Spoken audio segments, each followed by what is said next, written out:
আমি কি বোকাচোদা নাকি আমার কপালে বোকাচোদা লেখা আছে?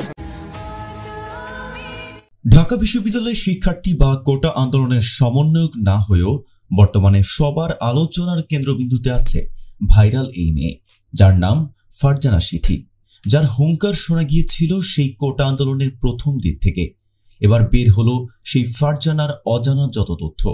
দর্শক, কে এই ফারজানা সিথি, কিভাবে তার উত্থান? তরুণ দর্শক, ভাইরাল এই ফারজানার পেছনের ইতিহাসগুলো জেনে নেওয়া যাক। আপনার কি কোটার পুলিশ? কোটা সংস্কার আন্দোলনের সময় পুলিশ কর্মকর্তাদের প্রশ্ন করে বিশেষিত হয়েছিল অগ্নিকন্যা, কুইন, বাঘিনী ও আয়রন লেডি হিসেবে। তবে সম্প্রতি সেনাবাহিনীর এক কর্মকর্তার সঙ্গে বাগবিতণ্ডায় জড়িয়ে ফের আলোচনা এসেছেন ফারজানা সিথি নামের এক তরুণী। গত শুক্রবার শাহবাগ থানায় সেনাবাহিনীর এক কর্মকর্তার সঙ্গে উত্তপ্ত বাক্য বিনিময় করে ভাইরাল হন ফারজানা সিথি। এরপর প্রশ্ন ওঠে, কে এই ফারজানা সিথি?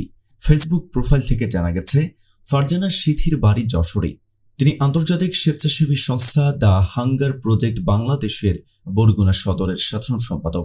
তবে ফেসবুক প্রোফাইল থেকে তার শিক্ষা প্রতিষ্ঠান সম্পর্কে কিছুই জানা যায়নি, যদিও তিনি নিজেকে ঢাকা বিশ্ববিদ্যালয়ের শিক্ষার্থী হিসেবে পরিচয় দেন।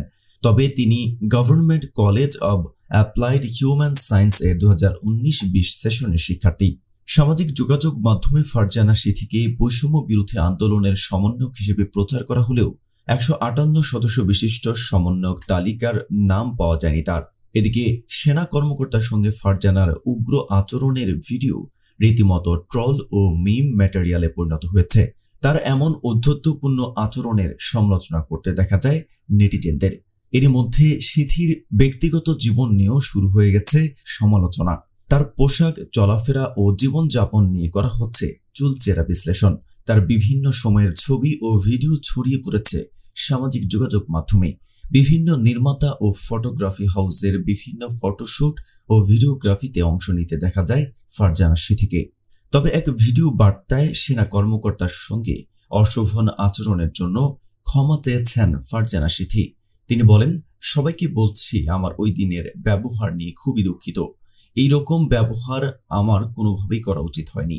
আমি বাংলাদেশের আর্মির কাছে খুবই দুঃখিত, কিন্তু সিচুয়েশন, টাইমিং এবং সেখানে যে কার্যকলাপ হতে যাচ্ছিল তার ব্যাপারে আমি সচেতন ছিলাম। আবেগে মাথা গরম করে ফেলেছিলাম, বুঝতে পারিনি। অন্যদিকে উস্কানি ও অপমানের মুখেও পেশাদারিত্ব বজায় রাখার জন্য প্রশংসায় ভাসছেন সেই সেনা কর্মকর্তা ক্যাপ্টেন আশিক। সেনাবাহিনীর প্রধানের কাছ থেকে পেলেন সম্মানসূচক সেনা গৌরব পদক।